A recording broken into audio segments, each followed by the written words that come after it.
In 2019, an award was to be handed out. This award, the Nobel Peace Prize. Despite much media speculation awarding it to another person, it was instead awarded to this man, Ethiopia's PM, Prime Minister Abiy Ahmed Ali. Just a year earlier in 2018, he and his government settled the border dispute with neighbouring Eritrea. This had been going on for decades since the country's independence from Ethiopia in the 1990s. After going to court in which both sides agreed to accept the outcome, the court soon ruled for most of the disputed territory being awarded to Eritrea. Ethiopia then went back and rejected the decision, keeping the conflict alive. But then in 2018, this new Ethiopian Prime Minister changed this completely when he agreed to implement the agreement, ending the war and opening a new chapter for Ethiopia. However, just a year later, after the award in 2020, a new war started, not started by him, but by another group. This time the war wasn't against a different country, but against another region of Ethiopia. It was a civil war, one between the TPLF and the federal Ethiopian government. What's even more interesting is that Eritrea has recently admitted to be sending troops to help the Ethiopian government, sparking confusion because of this recent troublesome history of its Ethiopian neighbour. So why? What is the background to this conflict, i.e. who started it and why is it going on? Why is Eritrea involved considering the history? And what does this group, the TPLF, want?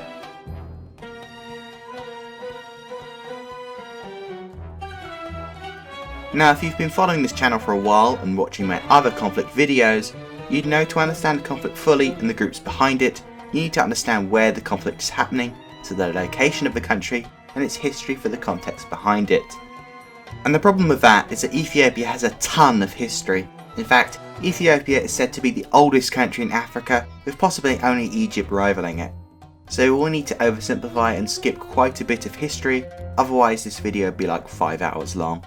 So firstly, when it comes to its location, Ethiopia can be found in Eastern Africa, bordering 6 countries, with Djibouti to its northeast, Eritrea to its north, Sudan to its northwest, South Sudan just to its west, Kenya to its south, and finally its longest border with Somalia, along with the disputed independent but not recognised Somaliland to its east and north respectively. When it comes to its size, at just over 426,000 square miles, we are talking about a country that's larger than Bolivia in Central South America, but smaller than Colombia in North South America. In terms of its population, Ethiopia has a population of just over 115 million people. This makes it the second most populated country in Africa, with only Nigeria and West Africa being more populated. Finally, as the country is landlocked, this means that Ethiopia is the most populated country that doesn't have access to the sea. With its geography out of the way, we need to talk about its history, and we only really need to go back to the 1850s when the Ethiopian Empire looked like this. It was way smaller than the modern Ethiopia that we know today.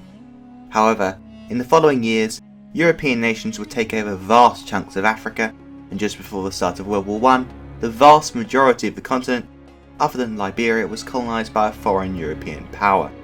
And so, during this period, Ethiopia wanted to secure its borders and grab land before the Europeans could grab more, and so took over other tribes, absorbing them into their empire.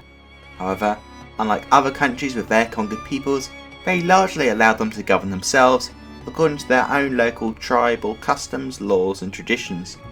They only really had to pay taxes and answer to the Ethiopian emperor at the time. This made Ethiopia, back then called Abyssinia, a federal country. And so this kept most tribes happy being a part of the kingdom. This system proved itself well when the Ethiopians fought successfully, defeating the Egyptians and Mahdi's Sudanese in separate wars when they tried to invade the kingdom. They even defeated the more advanced Italians when they tried to invade the country in the 1890s. Eventually, the Italians, led by dictator Benito Mussolini, would return and conquer and occupy the kingdom, but this was short-lived as the Ethiopians continued fighting from rural areas until these rebels would be helped by the British when Italy eventually joined World War II in 1940. The Ethiopians would then get enough British help to liberate their country. No matter who invaded and who oppressed the people of the country, the people of Ethiopia would always resist. With the end of the conflict a few years later, the former Italian colony of Eritrea was united with Ethiopia under a federal structure with the place being autonomous from Ethiopia. However, this changed when the Emperor of Ethiopia would make them a proper part of Ethiopia by removing their autonomy, causing a separatist group to rise up and fight the government. After a little while, the Emperor would be overthrown by the military influenced by communist ideas, but the people largely didn't approve of the new communist government, and militant groups sprung up to fight this government. Eventually, they would ally themselves with each other, along with the Eritrean separatists in the north, the largest group of which, the EPLF, the Eritrean People's Liberation Front, and soon they would gather enough strength to defeat the government and overrun the Ethiopian capital of Addis Ababa. With the previous government destroyed, the dominant/largest militant group was the EPLF, and so instead of trying to fight it to keep Eritrea as a part of Ethiopia, the groups decided to allow Eritrea the chance to secede from the country, and so, after a referendum, the people of Eritrea voted overwhelmingly to break away and form their own country, and so, just like that, Eritrea became an independent country, with Eritrea now no longer a part of Ethiopia, and the EPLF now out of the picture. The dominant militia was now the TPLF, meaning the Tigray People's Liberation Front. Its leader, Meles Zenawi, would then become the new Prime Minister of a brand new Ethiopia, the Federal Democratic Republic of Ethiopia that we know today. As he wanted to balance power between the ethnic groups, Zenawi would set up a sort of democracy in Ethiopia. This led to many of the militia groups that had toppled the previous government to turn into political parties. He then divided Ethiopia into 10 ethnic-based regional states of Ethiopia. Although Tigrays represent just over 6% of Ethiopia's population, he would, alongside allies, form a coalition and make sure that elections would always come out in favour of the Tigrayans. And although, under his government, life generally improved for the average Ethiopian, there was still widespread corruption and violence still among the many ethnic groups.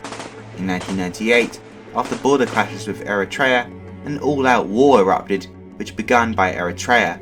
Eventually, after 2 years of fighting, Ethiopia would win, causing bitter tension between the two nations. Eventually, 12 years later, Zenawi died in 2012. But the TPLF held on to power, and in the elections in 2015, they won in a landslide, sparking protests caused by fear over its legitimacy. However, in 2018, Ethiopia selected a new young Prime Minister to serve as the country's leader, Abiy Ahmed. With Ahmed now in power, he hoped to set his agenda forward, and the number one on his to-do list was to end the Cold War with Eritrea and repair relations with it, and so he did. He ceded the territory that the International Court ruled was Eritrean. The problem was that many of this border, including disputed land, lies in the Tigray region of Ethiopia, and so the TPLF didn't appreciate it when their Prime Minister ceded what they saw as their land away. This, and the Prime Minister also began cracking down on corruption, firing mainly TPLF military officials. He then formed a coalition which became known as the Prosperity Party. Although he offered the TPLF a position in this new coalition, they declined, instead joining the opposition. However, tensions reached boiling point when in 2020, COVID-19 reached Ethiopia, and Prime Minister Ahmed used this as an excuse to postpone the elections. And so, in response, the TPLF declared that they would no longer recognise Ahmed's government and would hold their own regional elections, in which they won all the seats. The reason why he didn't hold a national election, according to them, the real excuse was because he knew he would lose, not because of the pandemic. In response, the Prime Minister restricted federal funding to Tigray. This was seen as a de facto declaration of war on the TPLF, and so on the 3rd of November 2020, with threats of violence from the Tigray regional government, the Parliament discussed whether to officially designate the TPLF as a terrorist organisation.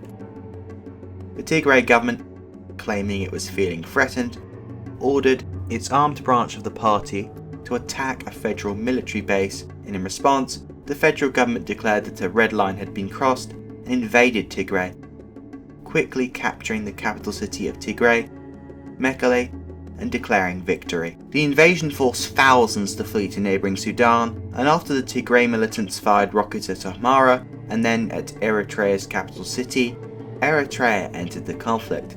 With terrible relations with the Tigray authorities and by default its residents, it's no surprise that Eritrean troops allied with the federal Ethiopian government have been accused of numerous war crimes, including massacres against innocent civilians, although it obviously denies these allegations.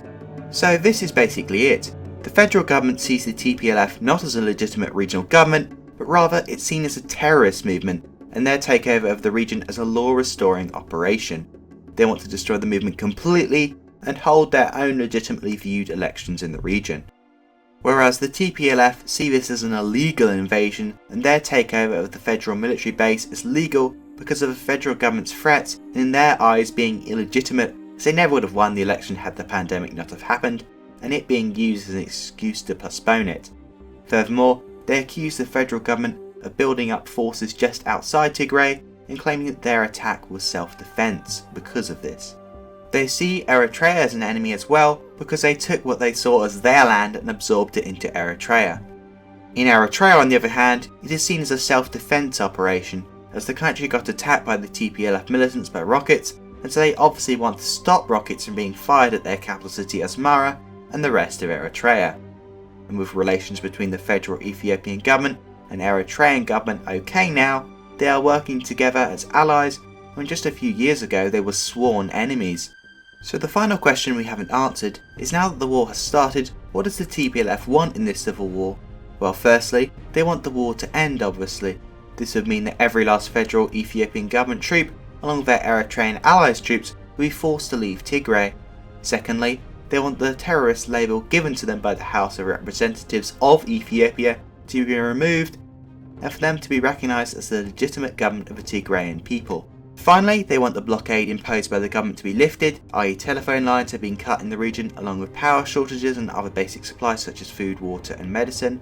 As the federal government seems to be so determined to stamp the group out, it set up this blockade along with recently conducting heavy bombing campaigns against the TPLF from the ground and rejected leaving Tigray, or that they were starving Tigray's population. Whereas the Eritrean troops say they want to leave, it's just they still don't think they will until the group is defeated. With both sides really motivated to continue this war, it's unlikely that even after a year that this conflict will end anytime soon. I hope you found this video on the Tigray War, Ethiopia Civil War interesting. It was fascinating to research and write about. Feel free to leave any other suggestions of conflicts I should cover. One other conflict I covered just across the border from Ethiopia was the Somalia-Somaliland conflict. So if you'd like to watch that, the link will come up any second now. Please like the video, maybe subscribe as well if you haven't already, with a notification bell on, so you get notified when I post more videos like this. And as always, thank you for watching this video.